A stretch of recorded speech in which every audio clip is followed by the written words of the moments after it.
కన్నెత్తు మాట అనలేదు, కన్నెత్తి కేసీఆర్ వైపు చూడలే ఆ రోజు కిషన్ రెడ్డి గారు. నేను ఏమనకుందే ఎదురు తుంకుతున్నాడు, దెబ్బలు కొడుతున్నాడు, తొడలు ధరుస్తున్నాడు, నీ సంగతి తెలుస్తా అంటుడు. ఎరే నేనేం చేసిరా నాయన. మళ్ళీ దానికి తోడు ఆ పక్కన రామచంద్రరావు గారు, ఛత్రపతి సినిమా చూసిరు ఎవరైనా? వేణుమాధవ్ అపరిచితుడు వేసి అందరినీ బెదిరిస్తుంటారు రామాచారి.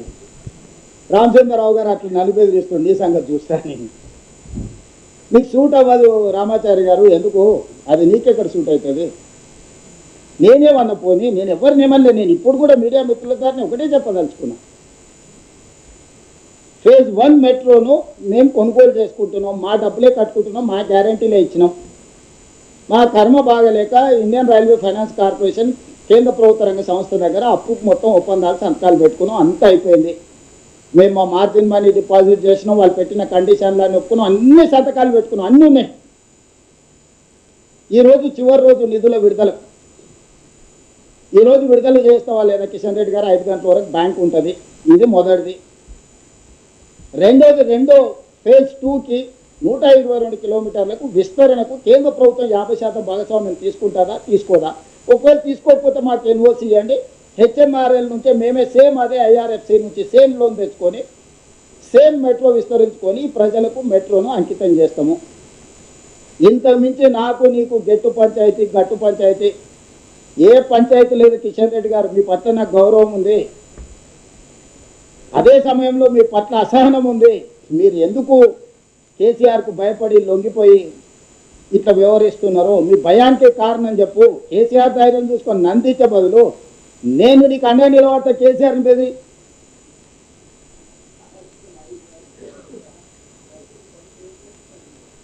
అభినందన చెప్తాం, షాలువది పోయి కిషన్ రెడ్డి గారికి పోయి షాలువ కప్పొస్తాము, సన్మానం కూడా చేస్తా అని చెప్పిన.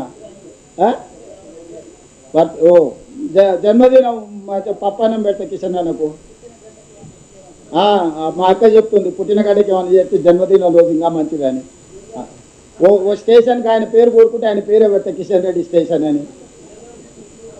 ఎందుకంటే మాయావతి విగ్రహాలే పెట్టుకుంది, నువ్వు బలున్నావు. మాయావతి ఉత్తరప్రదేశ్లో పార్కులు కట్టుకుంది, విగ్రహాలు పెట్టుకుంది. కిషన్ అన్న పేరు పెడతా. నాకు కూడా కిషన్ రెడ్డి గారు బాగానే పరిచయం, మీకు అందరు తెలుసు కదా. నాకెందుకు ఆయన మీద పట్ల వ్యతిరేకత? కలిసినే చెప్పిన కింద సమస్యలు ఉంటాయి కదా, అది దాన్ని ఏందో చూడు అంటాడు కదా. ఎక్కడ ఏ కనెక్షన్ చేయడం సర్క్యూట్ అవుతుంది, ఇన్కేబుల్ ఎక్కడెక్కడ కనెక్ట్ అవుతుందో తెలుసుకోలేదు సూరజ్. కేటీఆర్ దీంట్లో కిషన్ రెడ్డికి అంత తెలియలేదు పాపం. అంత అంత అంత అంత అంత శ్రమ కూడా చేసేంత ఇది ఉన్నాడు కాదు. కిషన్ రెడ్డి వెనకాల కేటీఆర్ ఉన్నాడు. ఈ కుట్రలన్నీ కుతంత్రాలన్నీ కేటీఆర్ తయారు చేసి చిత్తానికి ఆ చిత్తి ప్రకారం పనిచేస్తుంది. నా స్ట్రైట్ ఆరోపణ, స్ట్రైట్ ఈ కుట్ర కేటీఆర్ది. ఈ కుట్ర కిషన్ రెడ్డి గారు సహకరిస్తుండ్రు.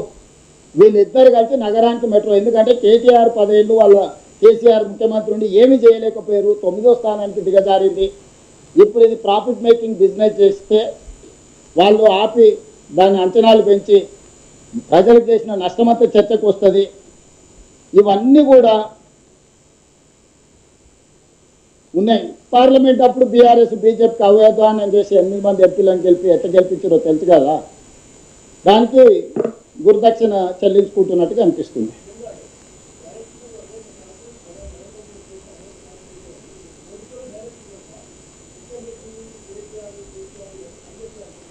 రాములు గారు ఇప్పుడు మా జిల్లా పార్టీ ప్రెసిడెంట్ ఉంటాడు. ఆ జిల్లా నుంచి ప్రతిపక్షానికి సంబంధించిన ఎంపీనో ఎమ్మెల్యేనో ఉంటాడు.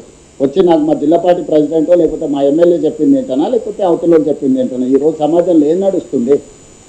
మొదటి ప్రాధాన్యత మన వాళ్ళకే ఇచ్చుకుంటాం కదా.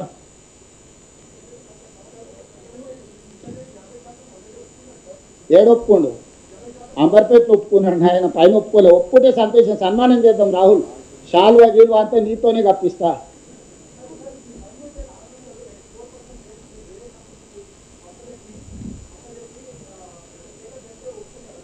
అంటే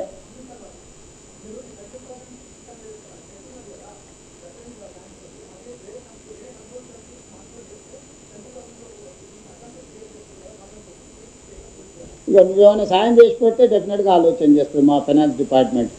ఇప్పుడు ఆల్రెడీ అయిపోయిన దాన్ని ఎందుకు అమలు చేస్తలేవు అని అడుగుతున్నాను. కొత్త కొత్త ప్రతిపాదనలు చేస్తే నువ్వే వేరే దగ్గర తెచ్చుకుంటాను కదా, మాతో అవసరం ఏముంది అంటాడు. నువ్వు కిషన్ రెడ్డి గారికి తప్పించుకోనికి దారి ఎత్తుకుతున్నట్టుంది రాహుల్, పెట్రోల్ తెచ్చుకోనికి ఎక్కినట్లేదు. అందుకే ఈరోజు మొదటి దాని కింద దీనికి వచ్చిన మొదటి మళ్ళీ చెప్తే ఇవాళ అవి మిక్స్ చేయకండి. ఇవాళ ఓన్లీ మెట్రో గురించి మాత్రమే ప్రశ్నలు అడగండి, మెట్రో రిలేటెడ్ వాటికి సమాధానం చెప్తా. మీరు మిగతా అన్ని విషయాలు ఇందులో గందరగోళానికి చేయకండి. ఓన్లీ మెట్రో టేక్ ఓవర్ చేయడం, దాని ప్రత్యామ్నాయం ఎత్తాలి. ఇప్పుడు లోను ఇవ్వకపోతే మనకు బయట లోన్లు ఇస్తారు, కాకపోతే అది 8.9% తెచ్చుకుంటే మళ్ళీ నష్టం అనేది మొదటికి వస్తుంది. ఇప్పుడు ల్యాబ్స్ ఏం కావు, అడిషనల్గా రేట్ ఆఫ్ ఇంట్రెస్ట్ నీ నెత్తి మీద పడుతూనే ఉంటుంది, పెరుగుతూనే ఉంటుంది. అది ల్యాబ్స్ అయ్యేది ఏం లేదు. ఇప్పుడు వాళ్ళు జపాన్ నుంచి లోన్ తెచ్చుకొని బ్యాంకులు వేసుకున్నదాన్ని వాళ్ళు ఏం చేస్తారో చూడాలి. వాళ్ళు మన పేరు మీద ఆల్రెడీ జపాన్ బ్యాంక్స్ నుంచి లోన్ తెచ్చుకున్నారు, ఐఆర్ఎఫ్సి అకౌంట్లో డిపాజిట్ కూడా చేసుకున్నారు. Now they have to pay interest. మనకు డిస్బర్స్ చేస్తే ఆ ఇంట్రెస్ట్ మనం చేస్తాం, వాళ్ళు మిడిల్ ఇది చేసినాను వాళ్ళ పర్సంటేజ్ కూడా వాళ్ళకి వస్తుంది. మాకు టేక్ ఓవర్ చేసుకోవడానికి డెడ్ లైన్ అనేది ఎల్ఎన్టీ నుంచి మాకు ఐఆర్ఎఫ్సి మధ్యలో జరిగిన ఒప్పందం మెట్రోకి ఇచ్చి తీసుకున్నాను. మనం ఇల్లు కొనుక్కున్నాం, కారు కొను, ఏదైనా కొనుక్కుంటే ఏదో ఒక టైం పెట్టుకుంటాం కదా మనము. ఈరోజు 15th, ఈరోజు మనకు వస్తే ఒక రకం, లేకపోతే రేపటికి పోతే రేపటి నుంచి జరిగే రేట్ ఆఫ్ ఇంట్రెస్ట్లు, నష్టాలు, ఆపరేషన్స్ ఇవన్నీ ట్రాన్సాక్షన్ కంక్లూడ్ కాకుండా పెండింగ్ ఉంటుంది, గాల్లో ఏలాడుతూ ఉంటుంది. అన్నీ ఉంటాయి కానీ వాటి అన్నిటి గురించి మాట్లాడదలుచుకున్నాను. ఓన్లీ పొలిటికల్ రైట్ గురించే మాట్లాడుతున్నా Srinivas. I have to see, that is why I am appealing in publicly, that is I am trying my best to get my money. I don't want to complicate my issue.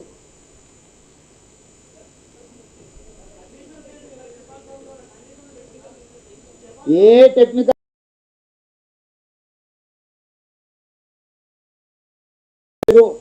ఇక నేను కొంత ప్రైవేట్గా మాట్లాడి నేను ఇక్కడ చెప్పడం బాగుండదు. అది నైతిక ధర్మం కాదు, రాజకీయ ధర్మం కాదు. నాకు చాలా విషయాలు తెలుసు. నేను చాలా మందిని కలిసి వచ్చిన, సంబంధిత మంత్రులందరినీ కలిసిన, ప్రధానమంత్రి గారిని కూడా కలిసిన, చాలా మందితో నేను మాట్లాడి వచ్చిన. నేను రాజకీయంగా కొన్ని ఎథికల్గా వ్యవహరిస్తా. సో నేను ఎథికల్గా కొన్ని ఇష్యూస్ నేను చెప్పదలుచుకోలేదు, చెబితే అది బాగుండదు. టూ ప్రైవేట్ ఇండివిజువల్స్ మధ్యలో జరిగిన డిస్కషన్ని డిస్క్లోజ్ చేయడం అనేది ఎథికల్గా కరెక్ట్ కాదు. అందుకోసమని నేను ఏ అంశాలు మాట్లాడతలేదు. జస్ట్ కిషన్ రెడ్డి గారిని లోన్ రిలీజ్ కావడానికి నిన్నే ఎందుకు అడుగుతున్నావు నీకు అనుమానం రావచ్చు. నువ్వు యూనియన్ క్యాబినెట్లో తెలంగాణ స్టేట్ నుంచి క్యాబినెట్ ర్యాంక్ మినిస్టర్ ఉన్నావు కాబట్టి నిన్ను అడుగుతున్నావు. రేపు పొద్దున్నే మోడీ క్యాబినెట్ విస్తరించి నిన్ను తీసేసి ఈటల రాజేందర్ గారిని మంత్రి చేసిండు అనుకో, ఆటోమేటిక్గా రాజేందర్ గారిని వెళ్ళి అడుగుతా. ఆయన కాన్స్టిట్యున్సీకి కూడా మెట్రో వస్తుంది కాబట్టి.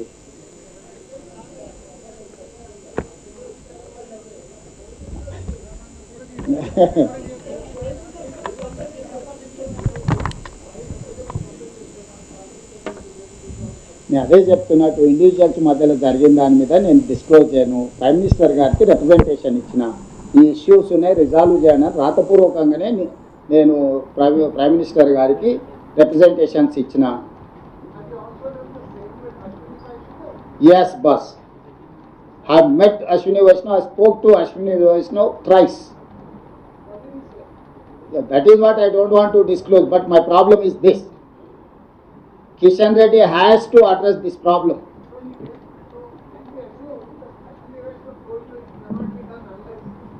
That is up to you. I cannot restrict, I cannot impose any conditions on my journalist. So journalist is having his wisdom to visualize anything. That is up to you. నేను అదే చెప్తున్నా, ఈరోజు మెట్రోకు పరిమితమై మాట్లాడండి. మీకు ఏమేమి ఉన్నావో ఎజెండా ఇస్తే రేపో ఎల్లుండో మళ్ళీ ప్రెస్ కూర్చుంటే మొత్తం మీకు అన్ని సమాధానం. ఈరోజు దీన్ని డైల్యూట్ చేయకండి. ఇది చాలా అత్యంత కీలకమైన విషయం. దీనికి చాలా ప్రాధాన్యత ఉంది. చాలా కష్టపడి దీన్ని ఒక కొలిక్కి తీసుకొచ్చినాం. ఇది ఈ హైదరాబాద్ నగరం అంతర్జాతీయ నగరం కావాలంటే ఇది చాలా అత్యవసరం. నిన్నగాక మొన్న నరేంద్ర మోడీ గారు కూడా యుద్ధం జరిగినప్పుడు మీరు మెట్రోలలో వెళ్ళండి, మెట్రోని వాడండి, మీరు డీజిల్ తక్కువ వాడండి, వెహికల్లు తగ్గించుకోండి, అన్ని సూచనలు ప్రధానమంత్రి గారు చేసింది. సూచనలకు తగ్గట్టుగానే మరి మేము మెట్రో విస్తరించుకునే ప్రయత్నం చేస్తున్నాం. ఎందుకు ఆగుతుంది?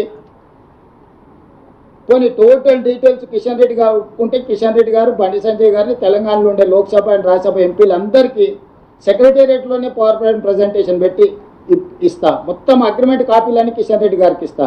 ఇవి కాన్ఫిడెన్షియల్ అగ్రిమెంట్ కాపీ